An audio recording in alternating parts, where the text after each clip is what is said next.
अब ये दूसरी टिप आती है हमारी, ये जो वनीला का खाली डब्बा होता है ये बहुत ही उपयोगी हो सकता है, आप इसे बिल्कुल ना फेंकें। तो एक इसका बहुत बढ़िया सा यूज़ मैं आपको बताती हूँ। तो फ्रेंड्स, आपका जो मेकअप होता है, तो ये जो आपकी लिपस्टिक वगैरह होती हैं या फिर नेल पॉलिश वगैरह होती हैं, तो इस तरह के सामान आप अपने इस डब्बे में ऑर्गेनाइज़ करके रख सकते हैं। तो सिंदूर वगैरह भी रखा जा सकता है और ये बहुत ही अच्छा ऑर्गेनाइज़र साबित हो सकता है। तो फ्रेंड्स, आप इसको बिल्कुल भी ना फेंकें और इसी तरीके से आप अपने सामान को इसमें रख सकती हैं और आप इसमें अपनी सब्जियां काट कर भी फ्रिज में रख सकती हैं। ये बहुत ही अच्छे डब्बे होते हैं। तो अब अगली ट्रिक है हमारी, जो चिमटी और सेफ्टी पिन होते हैं इनको लेकर। तो फ्रेंड्स, क्या होता है जब हम कपड़े सुखाते हैं, आजकल हवा बहुत तेज़ चल रही है, तो हमारी जो क्लिप होती हैं वो कम पड़ जाती हैं। तो उस समय हम अपनी ये चिमटियाँ इसमें प्रयोग कर सकते हैं, तो इससे हमारे कपड़े अच्छे से सूख पाएंगे।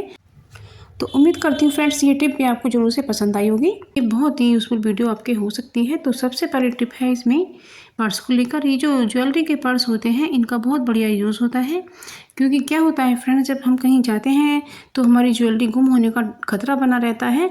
तो फ्रेंड्स, आप लेगिंग भी पहनते होंगे और सलवार भी पहनते होंगे और ये पेटीकोट तो ज़्यादातर पहनते ही हैं। तो इसमें क्या करना है, हमें ज्वेलरी का पर्स यहाँ पर लगाना है, जो अंदर की साइड होती है। तो ज्वेलरी का पर्स लगाने के बाद इसे खोल करके हमें सेफ्टी पिन ले लेना है और इस तरह से उसे अटैच कर देना है। तो बस इसमें आप अपनी ज्वेलरी रख सकते हैं, या फिर आपके पास कोई मनी है उसे भी रख सकते हैं, तो वो भी आपकी गुम नहीं होगी। तो यहाँ पर आपकी चीज़ें सेफ बनी रहेंगी। तो ये ट्रिक आपको ज़रूर से पसंद आई होगी। ये आपको बहुत ही यूज़फुल हो सकती है और आपके पैसे की बचत भी करने वाली है, आपका नुकसान होने से बचाएगी। अगली ट्रिक है हमारी, जो कप होते हैं, तो इसके अंदर जो जब हम चाय बनाते हैं और चाय पीते हैं तो इसके अंदर एक छोटी सी लेयर कोने में चाय की जम जाती है, जो कि बहुत गंदी लगती है। जब हम किसी को चाय परोसते हैं तो ऐसा लगता है जैसे गंदे कप में ही डाल दिया हो। तो अब हम इसमें डालेंगे विनेगर। तो विनेगर जो होता है उसमें उखाड़ फेंकने की बहुत शक्ति होती है, तो ये चाय की लेयर को उखाड़ फेंकती है। तो बस हमने एक कप में ही थोड़ा सा जो विनेगर है वही डाला है और थोड़ा सा विनेगर हम इसी में से इसमें डाल देते हैं, क्योंकि इसके लिए ज़्यादा विनेगर की ज़रूरत नहीं है। और जो ख़राब टूथब्रश होते हैं उससे हमें इसे मल के साफ़ करना है। तो फ्रेंड्स, आप देखेंगे कि जो आपके कप है ना वो बिल्कुल चमकदार हो गए हैं। ये बहुत यूज़फुल ट्रिक है, आपको ज़रूर से पसंद आई होगी। तो फ्रेंड्स, हमारे कप में जो चाय की लेयर जम जाती है वो हट गई है। इसके ब्रश में विनेगर लगा हुआ है, तो ये कप हमारे बिल्कुल साफ़ हो गए हैं। अब इन्हें हम एक साफ़ पानी से इन्हें साफ़ कर लेते हैं। आप देख सकते हैं कि फ्रेंड्स, हमारा जो कप है वो अच्छे से साफ़ हो गया है और चमकदार हो गया है। हमारी चूड़ियाँ होती हैं इधर उधर पड़ी रहती हैं, तो हम इन्हें हैंगर में करके अच्छे से रख सकते हैं। तो हमें लेना है हैंगर और इस तरीके से खोल करके उसमें चूड़ियों को हमें डाल देना है। तो सभी चूड़ियों को हम इसमें ऑर्गेनाइज़ करके रख सकते हैं। ये बहुत ही अच्छा ऑर्गेनाइज साबित हो सकता है और इसे हम कहीं भी हैंग कर सकते हैं और आप अपनी सेफ में भी इसे हैंग करके रख सकते हैं। यह हमें समय पर मिल भी जाएंगी और इधर उधर पड़ी भी नहीं रहेंगी। तो चूड़ियों को रखने का ये भी बहुत अच्छा तरीका हो सकता है, बहुत ही आसान लगेगा और इस तरह से आपको ढूंढने में भी आसानी होगी। तो आप इसे अपनी जो शेप होती है उसमें भी इसे हैंग कर सकते हैं। तो इस तरह से ये बहुत ही आसान हो जाता है। तो आपको ये बैंगल रखने का तरीका बहुत पसंद आया होगा। और फ्रेंड्स, आप मुझे कमेंट सेक्शन में ज़रूर बताइएगा कि आप मेरी वीडियो दुनिया के किस शहर या गांव से देख रहे हैं, और मुझे जानकर बहुत ही खुशी होगी, क्योंकि मुझे पता चल पाएगा मेरी वीडियो कहाँ देखी जा रही है। ये हमारी दूध को लेकर। तो फ्रेंड्स, क्या होता है, कभी कभी हमारा कुल्हड़ वाला दूध पीने का बड़ा ही मन करता है, तो आप घर पर इसे तैयार कर सकती हैं। तो इसमें डालना है हमें एक नया कोरा दिया और उसे हमने धो लिया है और हमने दूध के अंदर उसे डाल दिया है। तो बस अब हमारा जो दूध है वो स्लो गैस पर पकता रहेगा और हमारा कुल्हड़ वाला दूध तैयार हो जाएगा।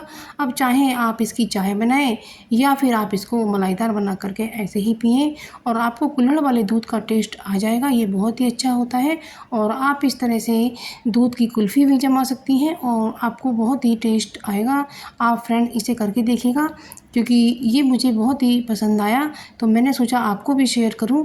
तो आप भी इसे करके देखिएगा। अब हम दिए को बाहर निकाल लेते हैं और इस दिए को धो करके हम बार बार यूज़ कर सकते हैं। तो फ्रेंड्स, इसे फॉलो कीजिएगा। मेरी वीडियो कहाँ देखी जा रही है। और ये जो आजकल चींटियाँ निकलती हैं, तो इनके लिए हमें क्या करना है फ्रेंड्स, तो इनके लिए हमें आटा डालना है और आटे के अंदर हमें थोड़ा सा बूरा भी मिक्स करना है।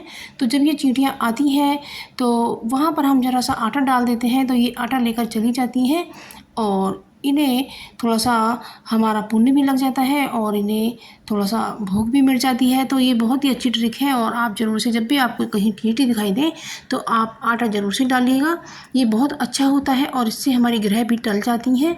तो ये हमारा यहाँ तुलसी का पौधा उगा हुआ है, तो मैं यहाँ पर भी थोड़ा सा आटा डाल देती हूँ, क्योंकि चींटियाँ जब आएंगी तो तुलसी के पौधे की जड़ को नहीं खाएंगी और ये आटा ही लेकर चली जाएंगी, क्योंकि ये पौधों की जड़ों में हो जाती हैं और पौधों की जड़ों को खाती रहती हैं, उससे हमारे पौधे ख़राब हो जाते हैं। तो इस तरह से फ्रेंड्स ज़रूर से कीजिएगा, ये बहुत ही यूज़फुल सी ट्रिक है, आपको ज़रूर पसंद आई होगी। और मेरे ये गमले रखे हुए हैं, तो गमलों के पास भी हमें आटा डालना है, क्योंकि फिर चींटियाँ गमलों पर चढ़ती हैं और पौधों को ख़राब करती हैं और उसके अंदर अपना बिल बना लेती हैं। जब पानी पौधे में देते हैं तो चींटियाँ भी मर जाती हैं, तो हमें पाप भी लग सकता है। तो इस तरीके से हमें आटा डाल देना है और चींटियाँ आटा लेकर ही चली जाती हैं। तो ये फ्रेंड्स आप ज़रूर से कीजिएगा। तो मैंने सभी गमलों के पास कर दिया है। आप देख सकते हैं मेरे पौधे कितने अच्छे हो रहे हैं और कितने सुंदर भी लग रहे हैं। तो आप भी इसी तरह से अपने पौधों की केयर कीजिएगा। तो फ्रेंड्स ये कुछ ऐसी टिप्स होती हैं जिन्हें कोई बताता नहीं है और ये बहुत ही ज़रूरी होती हैं और ये छोटी छोटी टिप्स हमारे बहुत काम की हो सकती हैं। टिप है हमारी वैसलीन को अगला एक है हमारा पराठे को लेकर। तो फ्रेंड्स जब क्या होता है, हम पराठे बनाते हैं और हम थोड़ी देर में खाना होता है, कुछ काम ज़रूरी कर रहे होते हैं, तो आप तवे पर डाल करके इस तरह से रख दीजिएगा। जो तवे की गर्माहट है तो उसमें ये पराठा आपका गर्म रहेगा। तो इस तरह से आप प्लेट भी ढक दीजिएगा, जिससे पराठा आपका ठंडा बिल्कुल नहीं होगा। और इसके पीछे भी हमें नमक लगा करके अपने हाथों से रगड़ कर इसके पोर्शन को हमें खोलना है, इसमें महक बिल्कुल भी नहीं आएगी। तो हमने इस तरह से अपने मटके को धोकर साफ़ कर लिया है। तो अब इसमें हम ताज़ा पानी भर देते हैं। तो फ्रेंड्स आप देख सकते हैं मेरा मटका भर गया है और आप मेरे चैनल पर नए हैं तो मेरे चैनल को सब्सक्राइब कर लीजिएगा। और मैं आगे का प्रोसेस आपको बताती हूँ। तो हमने एक कटोरे में पानी भर लिया है जो मटके के नीचे ठीक बैठ सके और इसमें हमने थोड़ा सा नमक ऐड किया है। अब इसके ऊपर हम मटका रख देते हैं। तो फ्रेंड्स इससे हमारा जो पानी है ना वो ज़्यादा ठंडा हो जाएगा और मीठा भी हो जाएगा और इसके बाद आप देखेंगे कि पानी का टेस्ट कुछ अलग ही आएगा। और इसमें हमें एक चांदी का रुपया डाल देना है। ये मेरा चांदी का रुपया है और मैंने एक तांबे की घंटी भी ली है, क्योंकि जो तांबे का पानी होता है वो पेट को साफ़ रखता है और ये बहुत अच्छा होता है। छोटी सी यदि आपके पास घंटी है तो घंटी और इस तरह से डाल दें और इसमें एक चांदी का रुपया रख के भी डाल दें और इससे पानी में और भी अच्छा टेस्ट आएगा। और टॉवल ले लिया है और इसको मैंने पानी से गीला कर लिया है। अब मैं इसे मटके के ऊपर फैला देती हूँ, तो इससे हमारा पानी बिल्कुल ठंडा और मीठा बना रहेगा। अगली ट्रिक आती है हमारी सुई धागे को लेकर। क्या होता है फ्रेंड्स, आजकल हमारी जो आँखें हैं वो काम कम करती हैं और आईसाइट जब वीक हो जाती है तो दिखाई कम देने लगता है और हमें छोटी सी सुई में धागा डालना पड़ता है। तो उसके लिए हमें क्या करना है, हमें लेने हैं 1 रुपये के 2 सिक्के या आप 2 के भी ले सकते हैं। तो इसके बीच में हमें लगाना है धागा और इसकी छोर को हमें कैंची से काट देना है और इस पर हमें लगानी है टेप लगा करके आप इस तरह से इसे एक ऑर्गेनाइज़र बना लीजिएगा।